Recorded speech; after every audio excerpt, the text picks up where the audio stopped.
Welcome back, guys. Today we're going to get the upper plenum installed along with an angled spacer, which also means I can install the traction oil reservoir as well.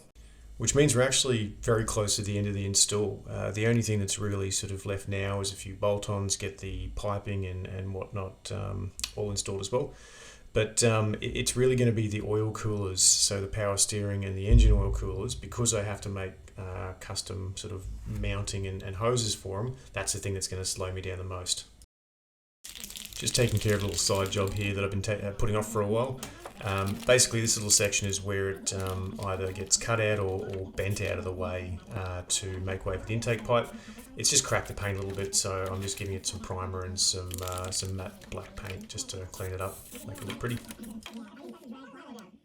To me, this was the most annoying part of the whole install. They don't mention anything in the instructions about having to modify the dipstick holder, but basically I couldn't get the Supercharger to fit where it's supposed to without chopping the corner out of this thing. And actually a lot more than what I ended up showing in the footage here. I had to go back to it multiple times. So here's what the ported lower inlet looks like when it meets the heads. And yeah, you can see, I mean, it's probably not worth doing the lower side until you can do the heads as well, because if anything, I probably just made a bit more of a restriction in there. Oh well, it'll be fine.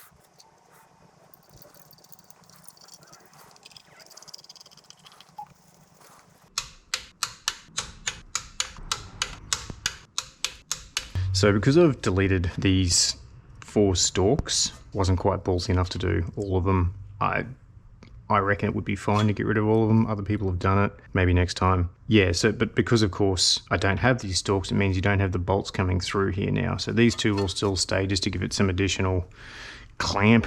This thing is so thick. I think that's why I think the outer bolts are plenty. The problem is, well, 2 things. So first of all, even if you didn't have anything in here, these things would be flapping about. I don't really like that.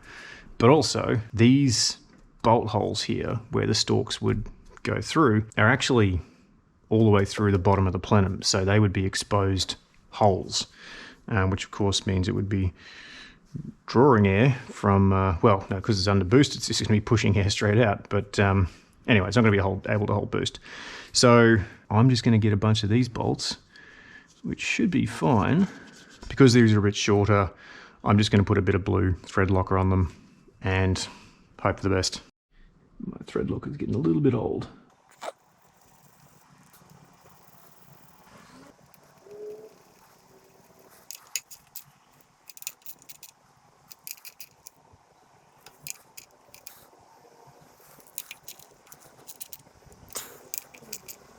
Now I've gone with an G-Tech angled spacer. This is a 1/2 inch to 5/16. I was running a 5/16 all-round Modification spacer. Probably does fuck all to increase it that much, but I was just being a bit overkill. And again, going to forced induction, it was probably even less necessary, but whatever. Here we go. Now it's got a little bit more room. So between me shaving these down a little bit more and then adding the spacer, which gives it just a little bit more room up the front. Yeah, there's just one thing I've been wrestling with having an angled spacer this whole time, is that I kept thinking that it's like, how on earth are people bolting these things down when your bolt wants to be perfectly square with here, which is where they bolt into. But now you've got a plenum that's sitting slightly up like that. It means that you're not going to get a perfect face-to-face interaction between, you know, this bolt washer here or flared bolt head and the upper plenum. So in fact, there's going to be the slightest of gaps. So it's really going to be putting all the pressure on the front, which isn't ideal. Nobody seems to have any issues with it. They all seem to work. Everyone runs angled spacers. And nobody's addressed the fact that bolts aren't touching as well as they could. And I'm wondering if it's because, you know, you're dealing with soft metals. They just sort of let it happen a bit. I did the maths on it, or math for anyone over in North America. And it's you know, dirty calculations here. I haven't made it exact, but basically what it works out to be is that you've got a slope of about 0.7 degrees going in that direction. So like obviously this is the raised end, so it's going down in that direction by 0.7 degrees.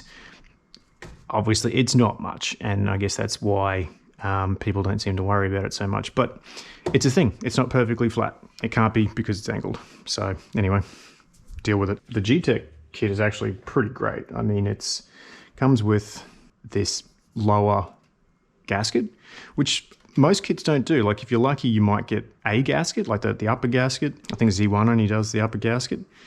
And they just get you to reuse the old one, which is fine. But like my old one's actually getting pretty old and getting a bit mangled now. So I had to replace it anyway. So like I'm actually really appreciative that G-Tech supplies both.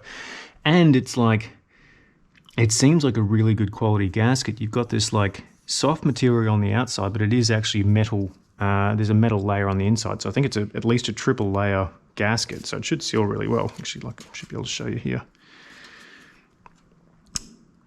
Yeah, so you can see soft, metal, soft. So it seems to be really good quality. And it's black. Who doesn't like black? It's going to break up the color scheme on my Plenum a bit, but that's fine. I've already decided that in future I picked the wrong color.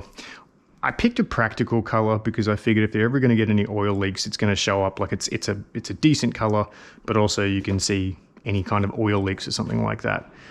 But now that I've seen enough wrinkle black paint jobs on timing covers and plenums and things like that, it's like I'm definitely stripping all this off when it's been rebuilt. Let's see what I've done here.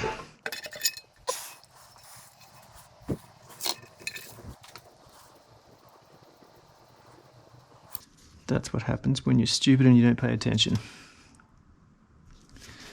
Don't install them upside down.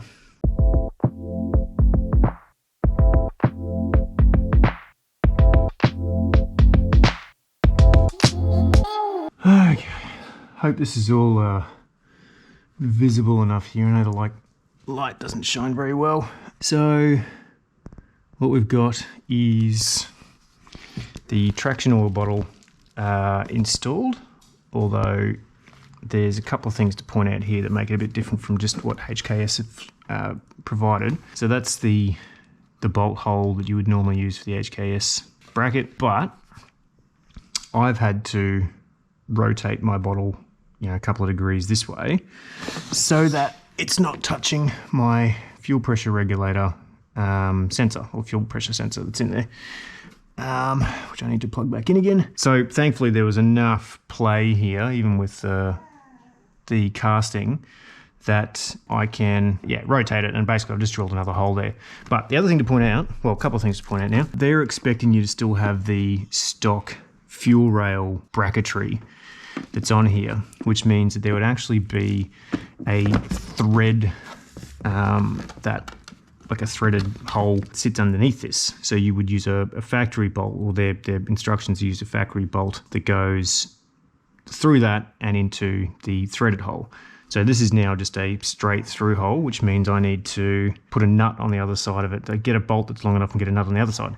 The other thing to point out is that because I'm using the spacer, it obviously means you need to use a spacer in here. I mean, it's actually pretty strong. I haven't even tightened that up yet, but just for safety's sake, I will put a spacer in there. Luckily for me, I've got a couple of spare spacers that came with the spacer. So these were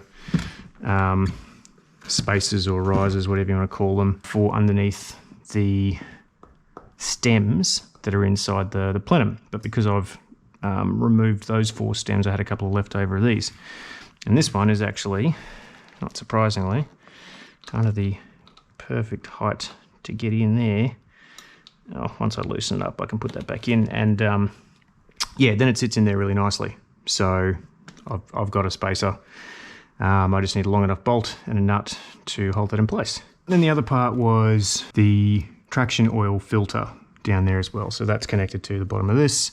That becomes the filtered oil that goes through to the supercharger. And then this is the return line up here. So I've still got to feed that through.